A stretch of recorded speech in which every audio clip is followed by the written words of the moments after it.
Okay, so this is a little story called Dragonflies. It is a sunny July day. A crisp blue sky highlights the deep greens of the summer leaves. An afternoon shadow creeps across the grass, beginning to cool down after a hot summer day. I am cleaning up the garden, getting ready to plan dinner, when from around the corner comes a cry. Mommy, Mommy, come here, it's beautiful. The cries of my eldest reach my ears and we all race to him. Rounding the corner of the house, we find him surrounded by hundreds of jewel blue dragonflies. They dance in circles, turn at right angles, dive and swoop, never running into each other as they try to catch every winged ant that has emerged from an underground nest. We join my son and sit amongst them on the ground, wondering how close the dragonflies will get. They give us plenty of space. Pivoting, they veer and miss our now jumping and excited children. We sit in awe and wonder at their beauty as they shimmer, struck with their ability to move smoothly and swiftly without running into anyone or anything. I marvel at their precision, more mathematical in their sharp angled turns than I have ever had the chance to notice before. I marvel at their color, an incredibly bright blue with hints of iridescent green and purple at the right angle of sunlight. I marvel and I breathe. My heartbeat slows and my shoulders relax, melting into the grass. I lean into the slight hill, fully present. The pressing need to cook dinner fades away as I recognize that this is the most important thing I could be doing right now. Everyone, welcome back to Living the Next Chapter. I have someone who's going to go on a long trip, but before they do, they stop by here to talk about their book and their writing journey, and I'm so excited to have today's guest on the podcast. Kelsey is here, and we're going to be talking about her book and all of the great things over on her website. Reawakenwonder.com is the website, and Reawaken Wonder, the book, out now, which is exciting. I'm so excited for this. So before our guest hits the road, let's have a chat. Welcome, Kelsey. Nice to have you here on the podcast. Thank you, Dave. It's good to be here. Awesome. So tell everybody where you are currently in this big world of ours. We live in New England of, the United States. Beautiful. Awesome. It's gorgeous there. It is beautiful. And we're finally in spring, which is lovely, in the middle of lilac season, or maybe the tail end of lilac season. So I love lilac season. You're not allergic to lilacs? I'm not allergic to them. Okay, good. No, we got two big ones that we inherited with our house, and they're gorgeous, and they're right outside, and I love it. It's fantastic. I smell them every morning with the birds. Bird sound. Beautiful. So at what point does New England just become England? Because, is it always going to be new? Is it new every day? How does that work?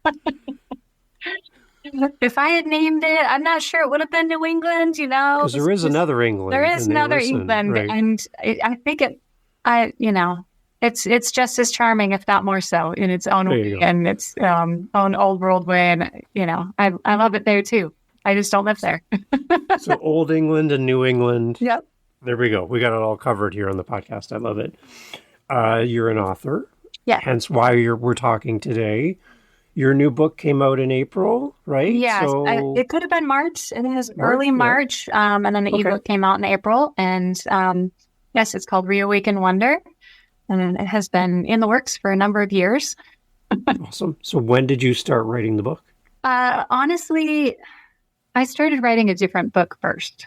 And it was actually called Live Poetically. And I was in the midst of writing that and trying to figure out what it even meant, actually, because these two words showed up one day in my journaling. I was like, that sounds so awesome. I want to go live poetically, whatever that means. And so I was just kind of in this process of understanding that and finding myself along the way, and started writing again. I was like, this has to be this has got to be something. And so I was just kind of writing my thoughts out and trying to figure that out. And a lot of what I was learning along the way.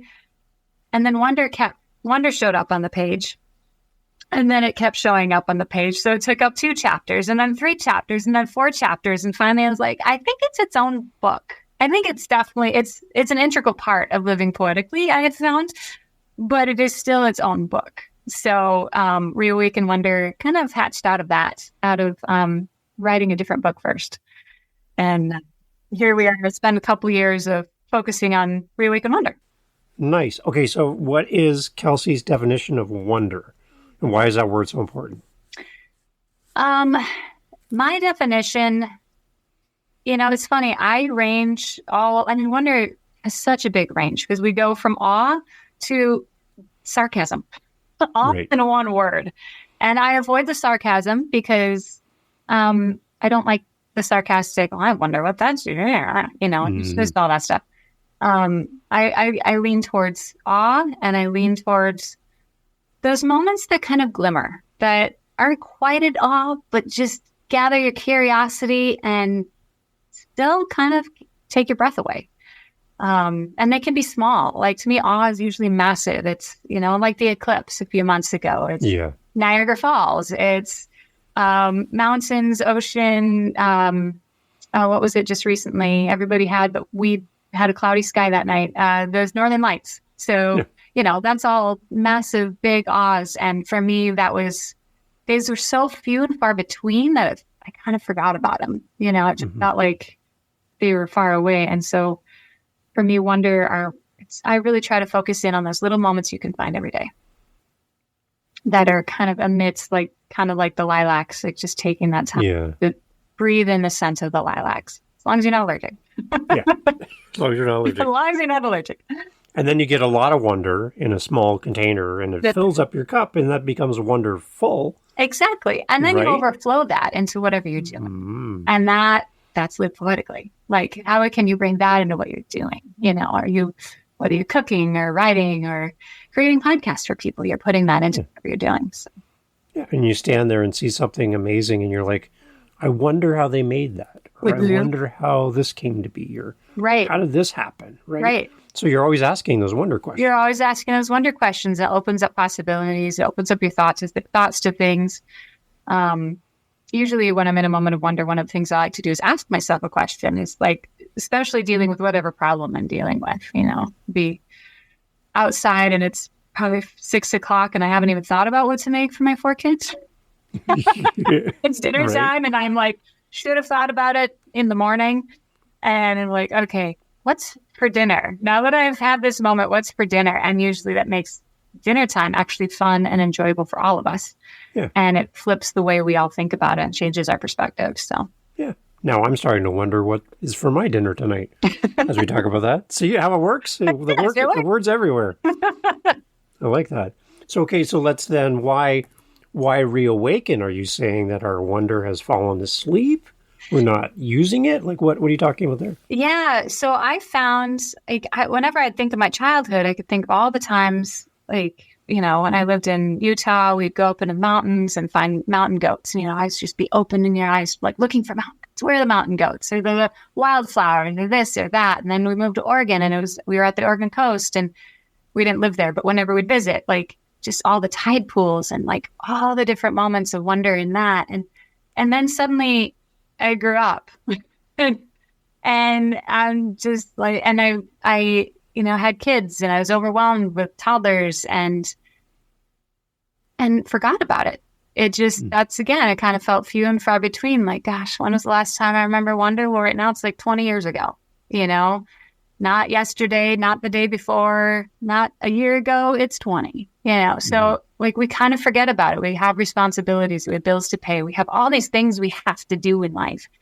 And we forget that those moments of slowing down and being present are really the most important moments of our day in a lot of ways, because that's when we actually come alive and experience here and now. And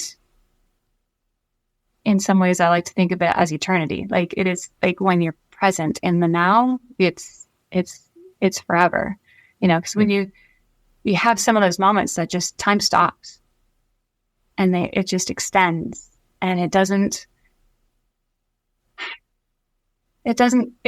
look at the clock and only 2 minutes have passed and it's felt like an hour. Right.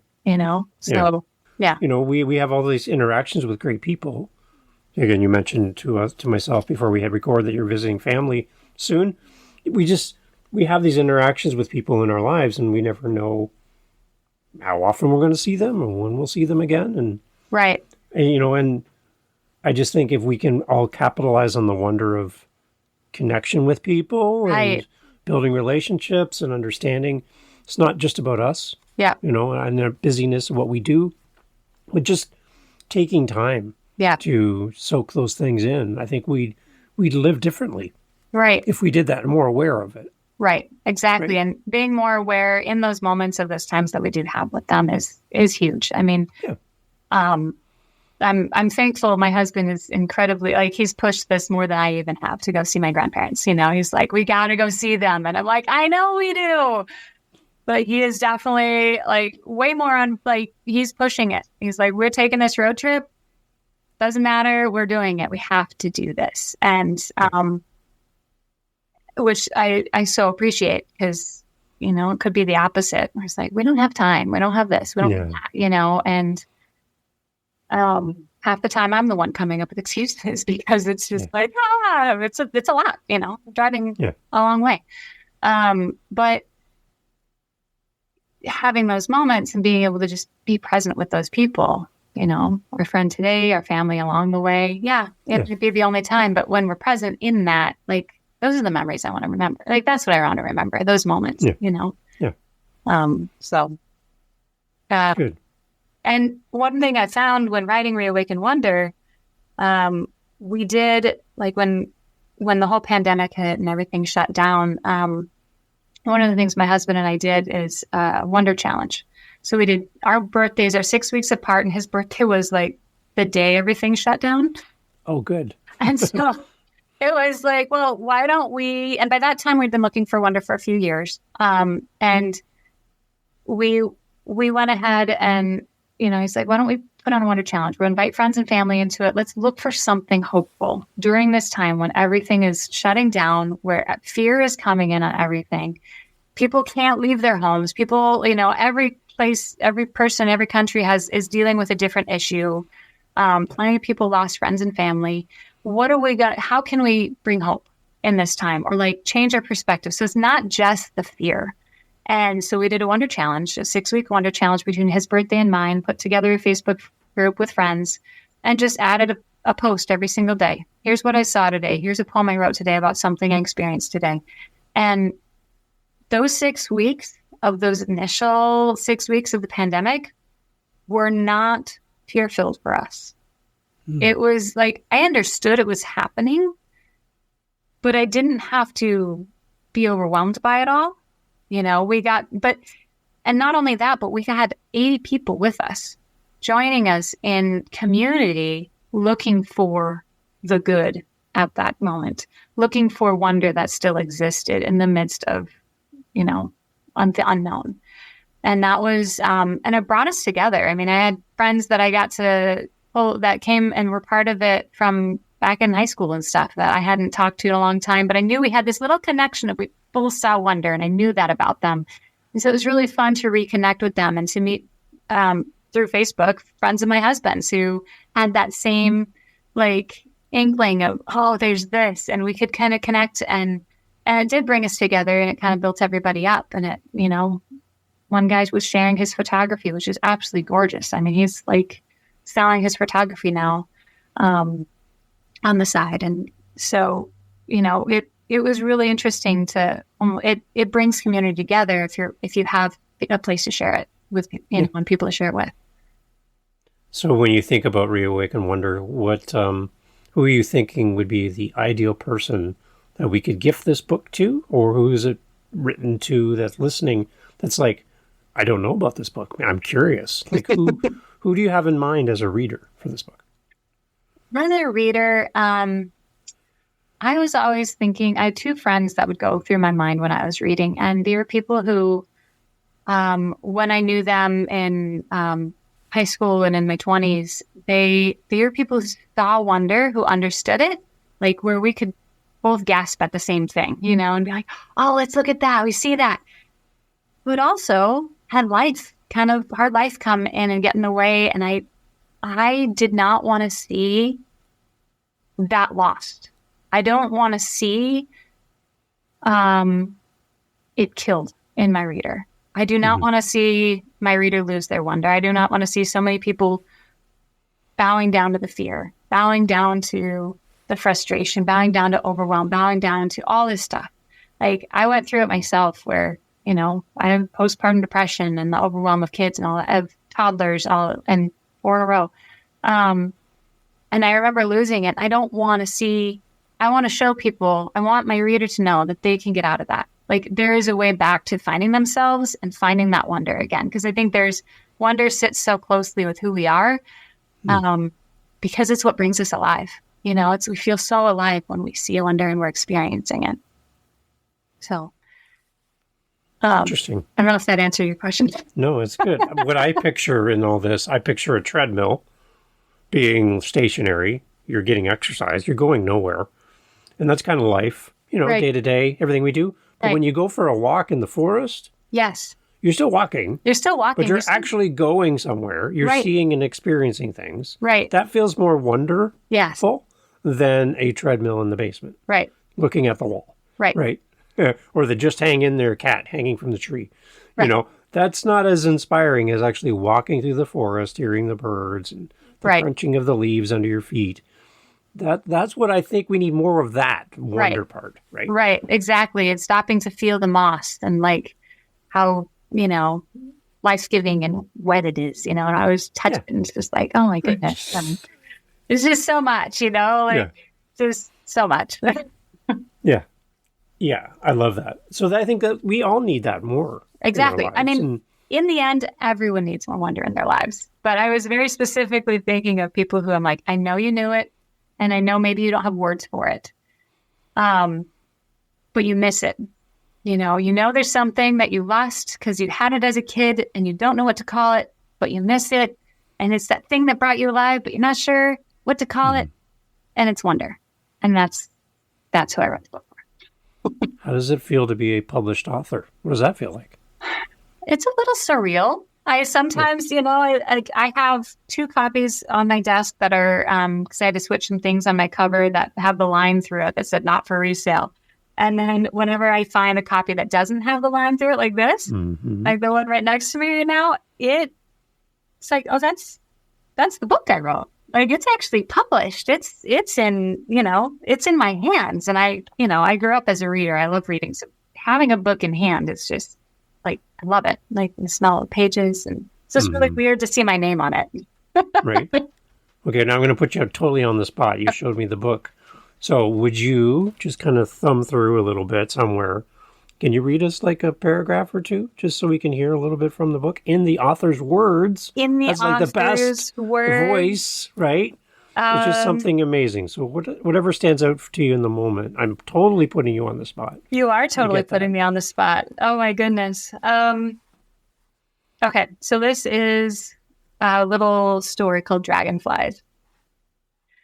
It is a sunny July day. A crisp blue sky highlights the deep greens of the summer leaves. An afternoon shadow creeps across the grass, beginning to cool down after a hot summer day. I am cleaning up the garden, getting ready to plan dinner, when from around the corner comes a cry. Mommy, Mommy, come here, it's beautiful. The cries of my eldest reach my ears and we all race to him. Rounding the corner of the house, we find him surrounded by hundreds of jewel blue dragonflies. They dance in circles, turn at right angles, dive and swoop, never running into each other as they try to catch every winged ant that has emerged from an underground nest. We join my son and sit amongst them on the ground, wondering how close the dragonflies will get. They give us plenty of space. Pivoting, they veer and miss our now jumping and excited children. We sit in awe and wonder at their beauty as they shimmer, struck with their ability to move smoothly and swiftly without running into anyone or anything. I marvel at their precision, more mathematical in their sharp angled turns than I have ever had the chance to notice before. I marvel at their color, an incredibly bright blue with hints of iridescent green and purple at the right angle of sunlight. I marvel and I breathe. My heartbeat slows and my shoulders relax, melting into the grass. I lean into the slight hill, fully present. The pressing need to cook dinner fades away as I recognize that this is the most important thing I could be doing right now. Wow.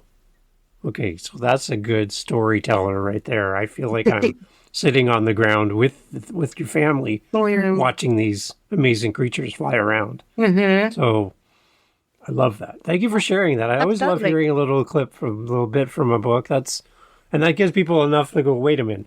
I wonder if there's going to be even more stories like that. Well, yes. Of course. Yes. It's called Reawaken Wonder. It's called Reawaken Wonder. So it's going to be right in there. Full of wonder stories. Absolutely.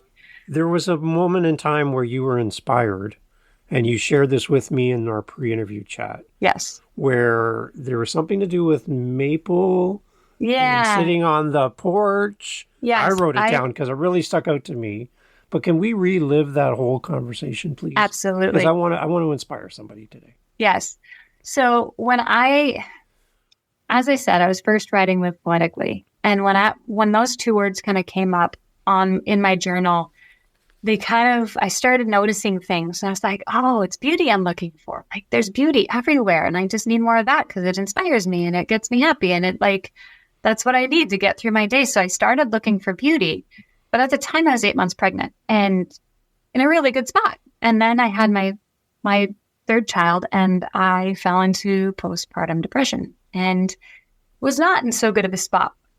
And basically my mind went blank, except I had this one little niggling thought in the back of my head that said, look for beauty. Beauty matters. Beauty matters. And so I'd look for it. And I had told my husband about this before I fell into postpartum depression. He's like, oh, would you see this beautiful today? And I'm like, don't ask. It's not a good time. But like once a week or once a month, I'd have something like, okay, there was this, but it wasn't really enough to shift any perspective, anything. And then February rolls around. It was late February. And it was, starting to warm up pretty early that year. And we tap our maple trees. We have sugar maples up and down the dead end we live on. And so we tap ours and the neighbors, and they're all cool with it. And so every day I'd have to bundle up 3 kids and take them up the road to gather all the sap. And, we do small amounts. I mean, maybe get 1.5 gallons every year of maple syrup. So it's never anything huge. And that's a good year if we get that much. So anyway, I'm sitting there like in postpartum depression, just really barely getting through the day, thinking, oh, I gotta go check the front tree to see if I can actually do this today. If I have to bundle the kids up, if, it's 4:00, I gotta do it now or never. So I step outside to do that. Kind of, they're all playing in the other room. It's kind of happy playing for a moment so I can escape for just a second. Go outside, close the door, and I look over, and suddenly at the tip of the sap of the tap, there's a drip of sap, and it is like this tiny golden speck that suddenly starts growing until the light shines like 4 or 5 feet across, if not bigger. And then suddenly, boom, it's gone as it drips into the bucket.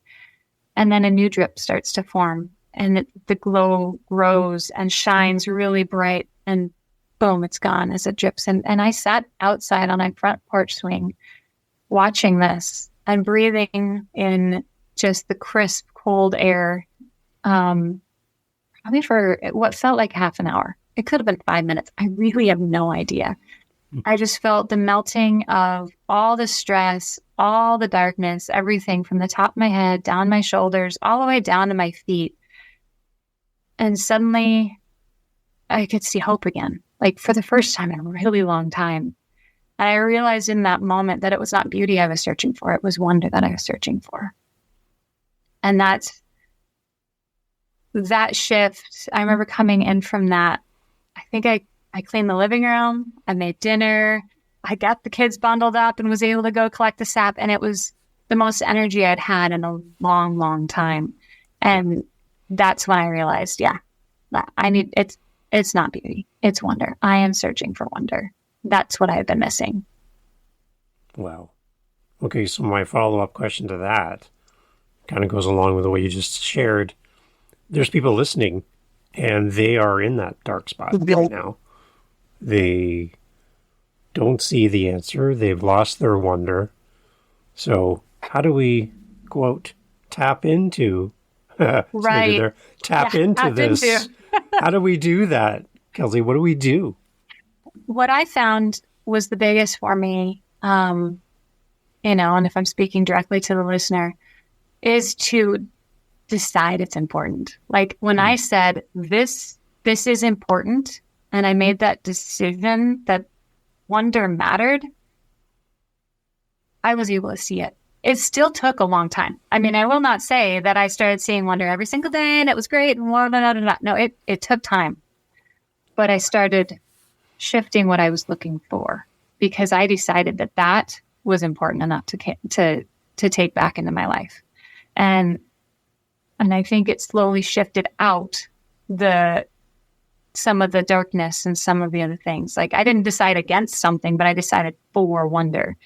And, and that was a big deal. I think that was, if I had thought, oh, that was wonder, that was cool, I probably would have gone back to beauty, and it would have taken me a long time to really kind of get through things.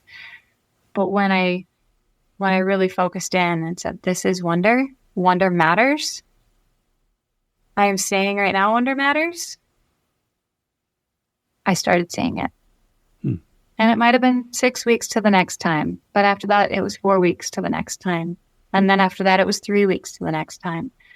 And now it's a lot more often, It's been years now. So it's, and I came out of that postpartum depression, anxiety stuff, and haven't gone back.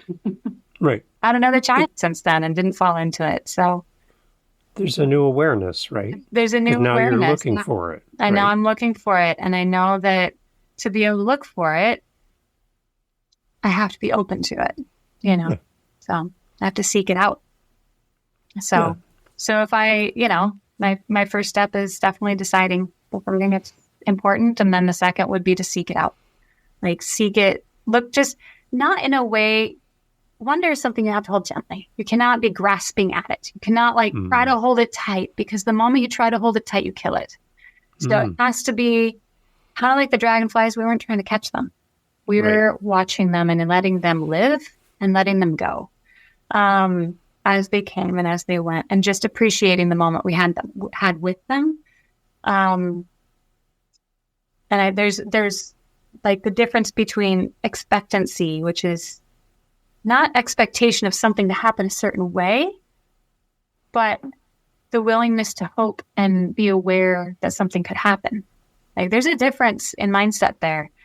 And so wonder really requires expectancy that, something could happen. I wonder what we'll see today. Is I'm going to go see the sunset, and it better be beautiful. Like, those are good things, Yeah. So holding it lightly is very necessary in the process. And it's a good lesson we can learn from our children, too, because they have that they're pre-wired to be filled with awe and wonder. Absolutely. And as adults, we're like, no, I got to get to the store. I got to buy the thing. Get in the car, do your seatbelts up. They're like, but Mom, look at the thing. You're like, we don't have time. I got to get home and make dinner. But Mom, what? That's the thing, right? Right. And I mean, they are the best teachers, and I have to bite my tongue so many times. Here I am. I've written a book about Reawaken Wonder, and my kids are here shouting, my Mom, come look at this wonderful thing. I'm like, I got to go get dinner, kid, before you drive. Before. So, I'm too busy writing a book about wonder. I don't have time to wonder right now. Exactly. Right? Right. Exactly. So, it is the constant, I don't want to say battle, but it is kind of like, it is like that slow, any mindset shift it's a shift. It takes time, and you have to allow the time that it takes. It's not going to be overnight. So shifting to see wonder, shifting to take a moment to look at what they're looking at, I don't know how many bouquets of dandelions I have had, but to appreciate every single bouquet of dandelions that I get every year, whether they're full seed or whether they're bright yellow, doesn't matter. Just, they brought a gift that they thought was amazing. And, being able to receive their wonder in that, and that's the other thing, is sharing your wonder. Well, there's two things. Receiving. So when you seek it out, you have to be able to receive it too. Like, when I sat down to really receive the sap drop and feel everything shift, I could have looked at it and said, that's cool, and gone back inside and not received the wonder. But I sat with it and I let it shift and my whole perspective, and change my body. Almost like physically in my body, it felt different, like just releasing all the stress. But then in the end, what I've learned from my children, kind of if you want to call them steps, whatever. I talk about this in Reawaken Wonder, but the last thing is to share wonder, because our kids are constantly sharing wonder. Here's a rock, Mom. Here's a shell, Mom. Here's a flower, Mom. Here, come see this, Mom. Here, come see that. Look, we found a turtle. We found a frog. And they are so full of wonder. And if you can receive that, you also then receive more. And if you're sharing that, somebody else is receiving it. And so when you share it with others, they're receiving wonder, and it kind of expands upon itself. Yeah. So it's a reinforcement of wonder. Absolutely. Well, right. So that's a good thing. You talked about living poetically. Does that mean that book is on hiatus, or is that coming? Is that going to be written in the future? Like, you started writing one book and ended up somewhere else. Right. No, I will be starting that one soon. I actually am putting together the Substack and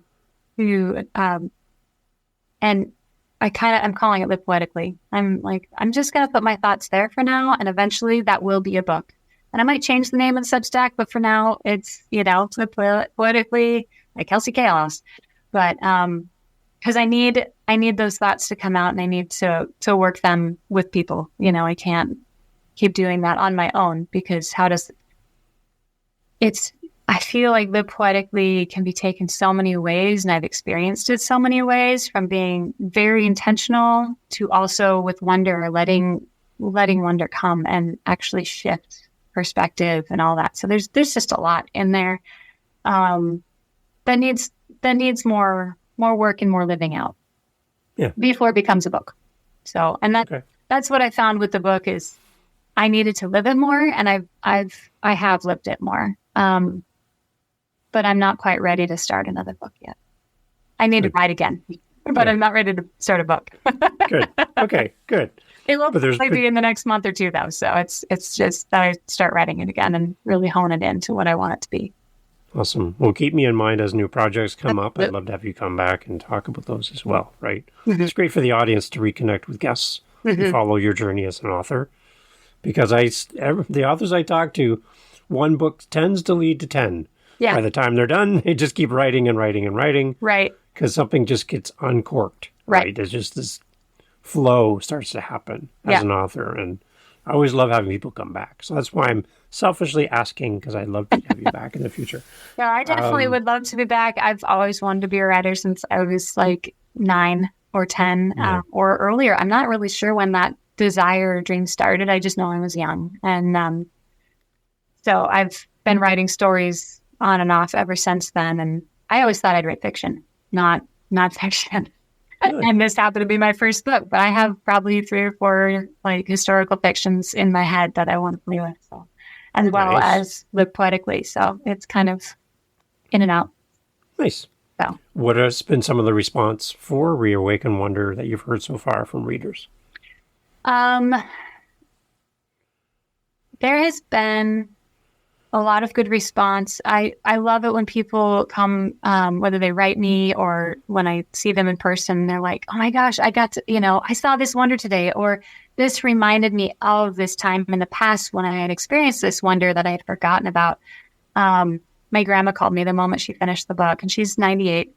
And she's like, oh my goodness, this brought up so many memories of things that I had forgotten about. And I just, she was just so excited about all the wonders. And then I talked to her recently again. She's like, yeah, now I walk through. I'm like, oh, there's no wonder for the day, and she's just enjoying seeing wonder again and like taking it in and receiving it and sharing it with people. So I get responses. I've had a few people who I'm like, they don't really need the book because they already live a wonder-filled life. And they come back to me like, oh my gosh, I needed that reminder so bad. That came at the perfect time. So when I get responses like that from people, I'm like, okay, so it's not just me who loses it and is in and out.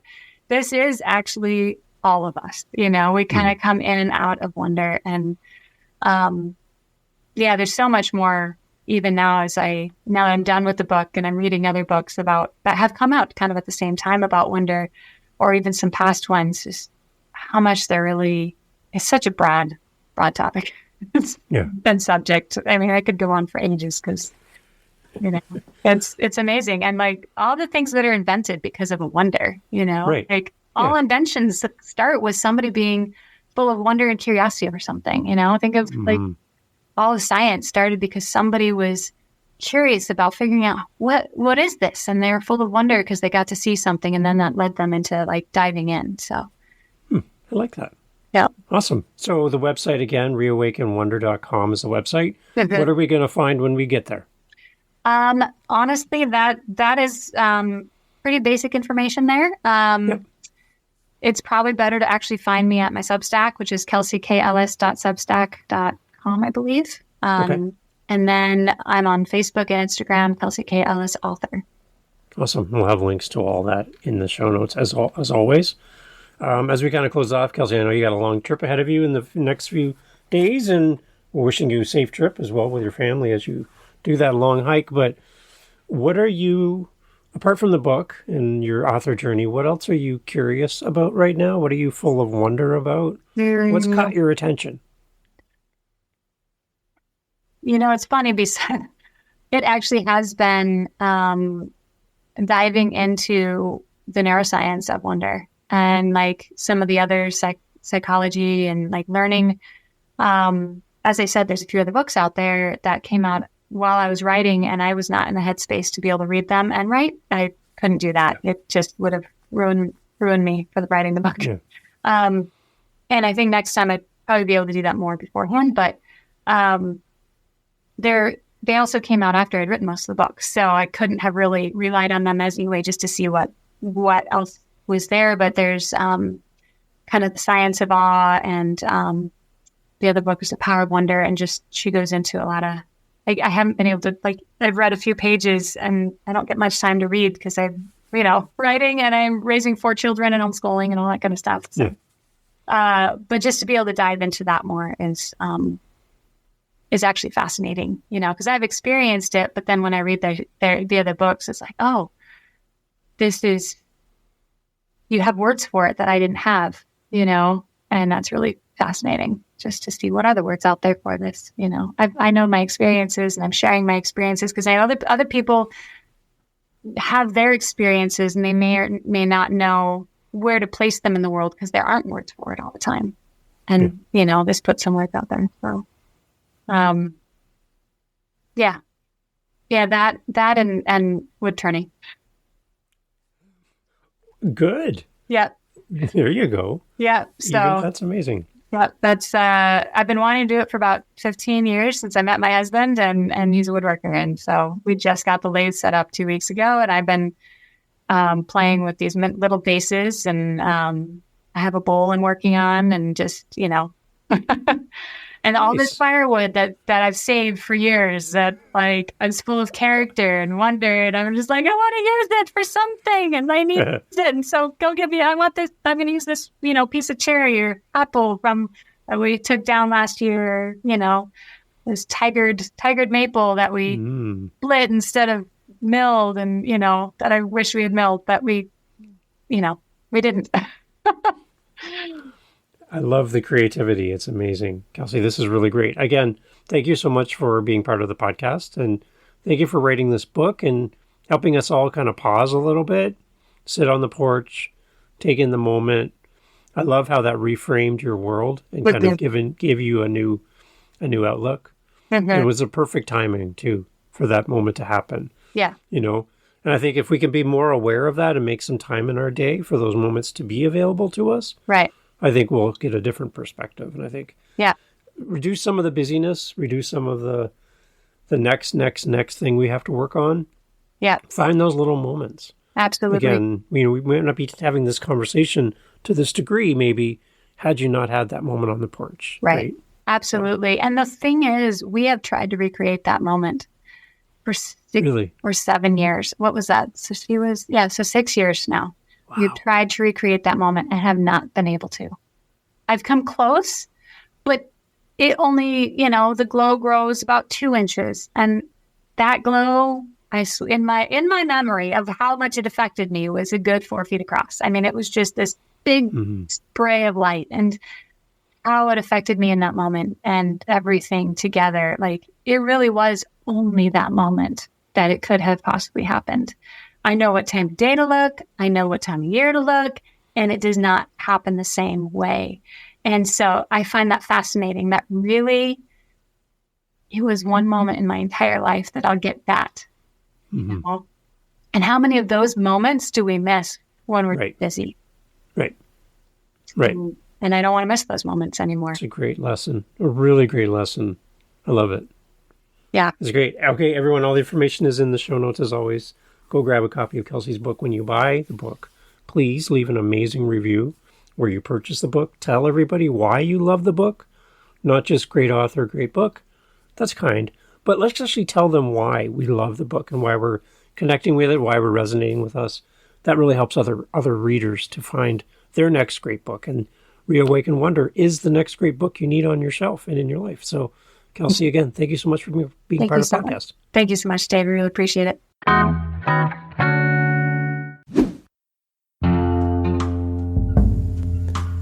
Hey, thanks for listening all the way to the end of the podcast. That's a big signal to all of the players, the YouTubes, the Apples, the Spotifys, that you found value in this episode of Living the Next Chapter. Just by you listening to the end, you just sent a huge bat signal out to the app saying this was a great podcast, a great conversation. So you listening to this point, you've done your job.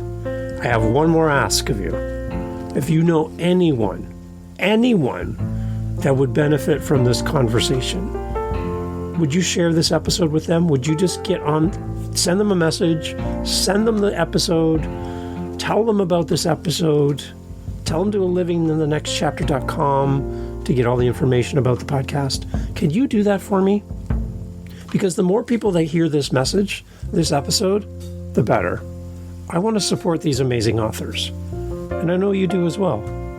So sharing this episode really helps, and I appreciate you. See you on the next episode, and thank you for listening to Living the Next Chapter.